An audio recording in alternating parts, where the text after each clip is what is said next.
পালায় না বলে বড় বড় কথা বলা শেখ হাসিনাই বাংলাদেশ থেকে সবচেয়ে বেশিবার পালিয়েছে। ১৯৭৫ সালে প্রথমবার পালায় শেখ হাসিনা। ১৯৭৫ সালে সেনাবিদ্রোহের মাধ্যমে বাকশাল মুজিবের পতন হয়। তখন মুজিবের মেয়ে শেখ হাসিনা ভারত পালিয়ে যায়, সেখানে ৬ বছর অবস্থান করে। দ্বিতীয়বার শেখ হাসিনা পালায় ১/১১-র সময়।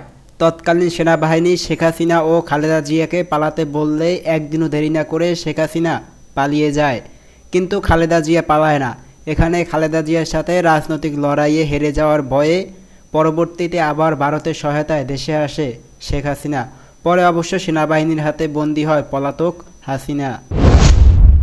তৃতীয়বার তিনি পালিয়ে যান ২০২৪ সালের ৫ই আগস্ট।